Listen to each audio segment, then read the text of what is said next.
Cantina. I'm Jared. I'm Ray. And we got a little bit different video for you guys today. Different little set. But we wanted to get in the video. We got a kind of a special bottle, so we wanted to do a little quick review on it. And what we actually have is we have the Elijah Craig Toasted Barrel. Yeah, we're excited for this one. Very excited. Yeah, Jared saw this one at, where were you? It was in Lompoc, California. We were on vacation, and it was at this liquor emporium, and they had it. And they had it for a pretty reasonable price, $79.99, so $80. Which, to be honest, for a toasted barrel is pretty fair. In the neighborhood, I mean, we haven't really seen one besides that for less than 100. Most of them go from anywhere from 110 up to 130.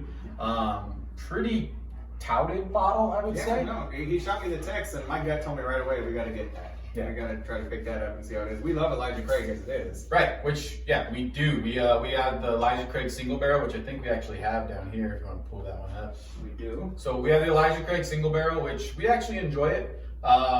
Very, very good actually. It's a small batch bourbon, very tasty. A lot of good tasting notes for something that's sub $30. Most places between 23 and 25 bucks. Yeah.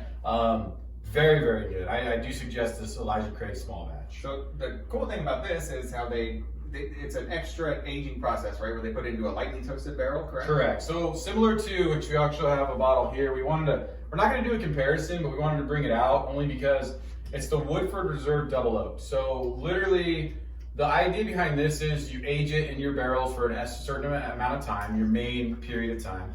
And then what they do is they put it in another fresh new oak barrel that's heavily charred. I think this one's like a level 3 char, which is really, really charred. It is, because 5, I mean, it's just nuts. Right. So, whereas the toasted barrel from Elijah Craig is something completely different. The toasted barrel from Elijah Craig is actually, it's in a new oak barrel like regular bourbon, which is, I don't know the exact level, but I would say probably around level 3. It's probably a 3. The average is a 3. Average is a 3. Yeah. And then what they do is they actually put it in a secondary barrel, which is considered a toasted barrel, which is more like a level 1. Yeah. Which is, I mean, if you guys have ever, you can look it up online, you can see the toasting levels. It's very lightly toasted. It'll look more like a toast, like, maybe a little bit crispier of a toast, but I mean, because the 3s, they're dark. They're very dark. The 1s, you're actually still going to see a bit of the wood popping through. Correct. And with this one specifically, they say that they found the right sweet spot, if you will,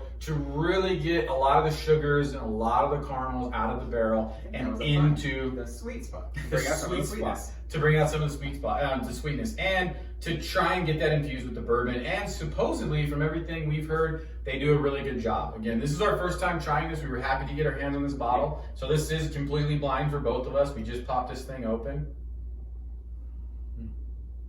It's oaky, that's for sure. You definitely get the oak.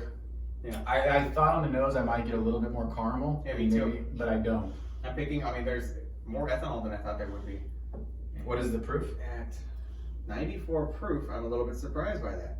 But it's oaky. You definitely get a lot of the oak on there. You really do. So that second toasted barrel, I mean, I guess that's what they were going for a little bit, was that toasted barrel. I'm trying to bring that out. See, and this is one where I'm guessing that the nose is not going to match. I don't think so. Yeah. I would be very shocked if it does. Yeah. It's good color though. You know what's funny is, I get ethanol and I get oak. And I guess if I really search for it, I could get some type of maybe burnt caramel. But it would be burnt. It's not very caramel. Yeah. So we go in for the taste, buddy. I'm down.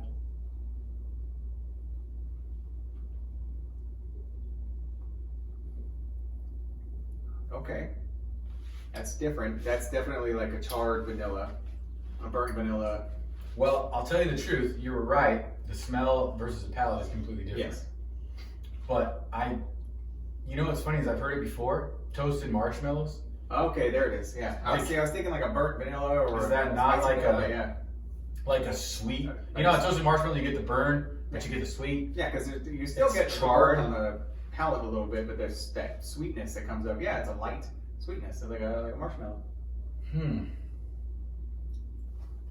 I mean, it has all the taste and characteristics of a normal bourbon, but it ramps up. Marshmallow. It ramps up that marshmallow. It ramps up that toasted.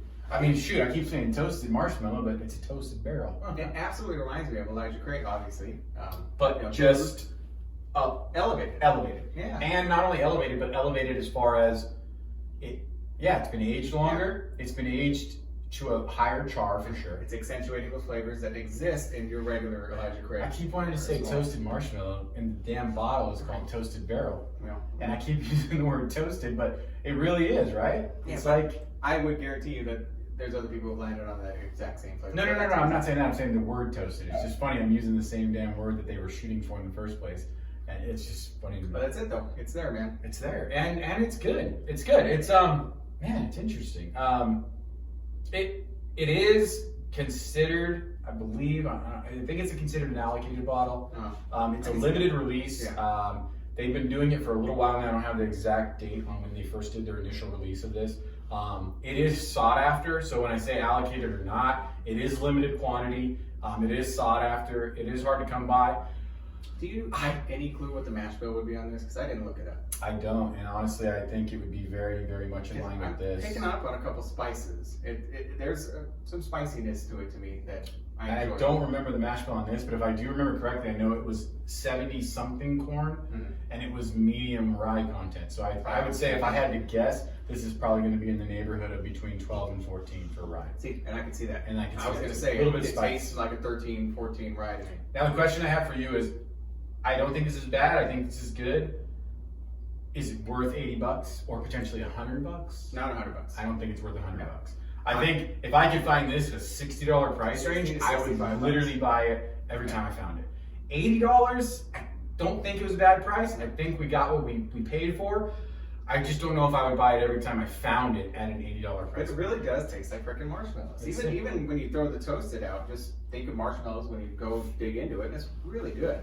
But yeah, the more you drink, the more the smells open up a little bit for sure. I think at $70, I would stop considering this and look elsewhere. Ooh, I got a little bit more than you. Smell like the top end of my glass and tell me you don't smell marshmallow. Oh, yeah. It's like you open the bag, like the bag of marshmallows, and you straight up smell it. That's crazy.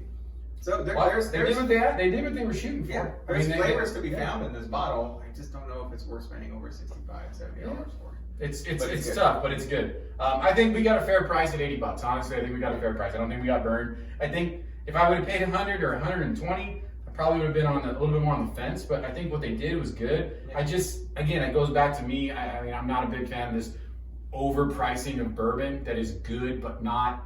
I mean, again, you're gonna drink it at some point. That's the whole idea behind it. So spending these absorbent amount of money, I mean, we like Blanton's, we like Elmer Teely, all these other, Sazerac brands, but $140, $200, $300, it's just not necessarily worth it for what you get. Now, I would at $80 buy this over one of those at $140 or $150 because I think they've got a lot of good stuff going on. Yes, and you could still pick up another bottle of something else. It does remind me a little bit of the Woodford as far as that extra oakiness that you get. If you guys haven't tried this, we did do a review. Please check it out. This stuff is very, very good. And I do suggest you check out the Woodford Reserve Double Oak. Because oakiness is prominent. Very, very, very prominent. So thank you guys for stopping by. Please like, please comment, please subscribe. Thanks, guys. Drink responsibly.